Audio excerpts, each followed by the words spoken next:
Assalamualaikum warahmatullahi wabarakatuh. Halo teman-teman, para pendukung setia Timnas Indonesia. Apa kabar semuanya, dimanapun kalian berada? Semoga tetap dalam kondisi sehat selalu dan tetap dalam lindungan Allah Subhanahu wa Ta'ala, Tuhan yang Maha Kuasa. Salam sejahtera untuk kita semua. Om Swastiastu, Namo Buddhaya, salam kebajikan. Nah, teman-teman sekalian, akhirnya Garuda Calling telah diumumkan oleh Patrick Kluivert sebagai pelatih Timnas Indonesia untuk round 4 kualifikasi Piala Dunia Zona Asia 2026. Dalam 28 pemain yang dipanggil, ada pemain yang in atau kembali, ada pemain yang out atau tidak dipanggil. Nah, pemain yang kembali dalam hal ini, yang pertama yang berdiri di bawah Mister Gawang adalah Martin Paes. Martin Paes ini sama halnya dengan Oli Romeni. Dua pemain ini sama-sama kita ketahui bahwa mereka absen membela Timnas Indonesia pada FIFA Matchday kemarin. Namun saat ini setelah Garuda Calling diumumkan, ternyata di posisi penjaga gawang sudah ada nama Martin Paes dan di posisi penyerang sudah ada namanya Oli Romeni. Begitupun ada nama-nama yang tidak masuk dalam daftar pemanggilan pemain ini, seperti Michel Gers, kemudian Rafael Struijk, Ivar Jenner, dan yang mengagetkan adalah Marcelino Ferdinand. Nah, 4 pemain ini tidak dipanggil berdasarkan alasan masing-masing.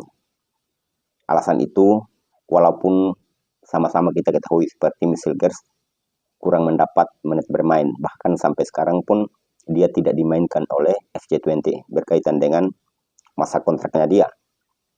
Dan juga Marcelino Ferdinand yang saat ini masih cedera. Nah, itu kita kembalikan kepada Patrick Kluivert, Dani Lansat, dan juga Alex Pastor. Mereka yang lebih tahu kondisi-kondisi para pemain. Namun saya di sini lebih menyoroti seorang Oli Romeni. Sama-sama kita ketahui bahwa Oli Romeni ini mengalami cedera pada saat dia mengikuti turnamen ataupun Piala Presiden. Nah, saat itulah dia mengalami insiden dan sampai cedera sebegitu parah. Nah, sebelum dia pulang ke Oxford, dia sempat naik meja operasi di Indonesia. Dan banyak spekulasi yang bilang bahwa cedera Oli Romeni cukup parah. Dan itu bukan lagi spekulasi, memang betul. Karena setelah dia diperiksa oleh tim dokter, dia dinyatakan bahwa dia cedera berat.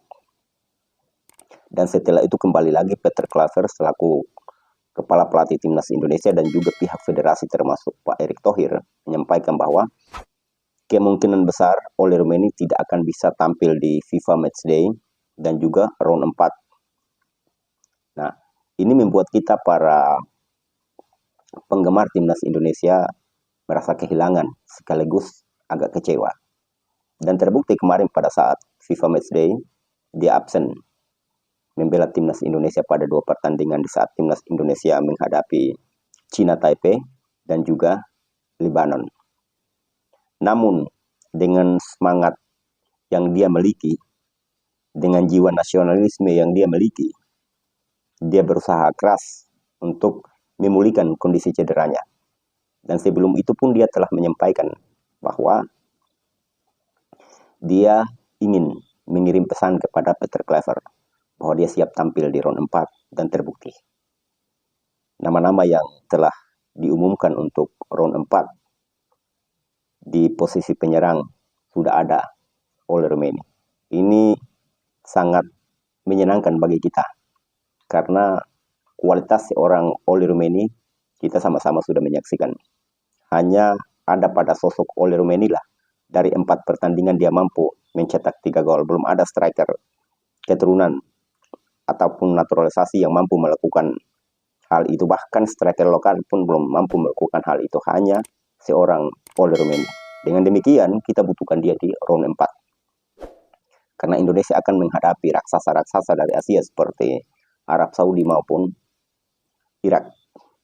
Maka sosok Oli Romeni sangat kita butuhkan. Saya yakin dan percaya jika dia berduit dengan Ragnar Oratmangun di kiri, kemudian Emiliano Jonathan di kanan, maka permainan timnas Indonesia pastinya enak kita tonton.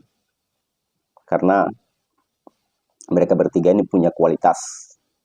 Apalagi oleh Romeni yang diplot sebagai striker. Memang masih ada juga Mauro Wilstra. Namun saya secara pribadi menurut saya bahwa Mauro masih membutuhkan proses di timnas Indonesia untuk harus lebih matang lagi. Dengan demikian, oleh Romeni yang lebih pas untuk mengisi posisi striker di saat timnas Indonesia menghadapi Arab Saudi maupun Irak. Nah, teman-teman sekalian, mari kita doakan semoga saja di round 4 nanti timnas Indonesia mampu mengimbangi kekuatan dua raksasa dari Asia ini, yaitu Arab Saudi dan Irak. Saya yakin dan percaya kita punya tim kepelatihan yang begitu memadai dan materi-materi pemain yang kita miliki saat ini bukan lagi Indonesia dulu. Kedalaman skuad pemain timnas Indonesia saat ini sudah tidak bisa diragukan lagi, tergantung Patrick Kluivert meracik strategi seperti apa. Karena jujur, antara Arab Saudi, Indonesia dan juga Irak, market value tim Indonesia masih di atas dua tim tersebut. Walaupun Arab Saudi sudah pernah melaju ke Piala Dunia, namun secara market value Indonesia masih di atas dua negara tersebut. Nah, teman-teman sekalian, sebagai warga negara Indonesia yang baik, mari kita doakan timnas kita.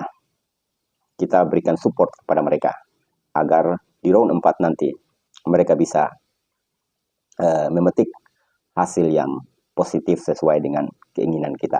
Oke teman-teman, tetap semangat, dukung terus timnas kebanggaan kita. Kita Garuda.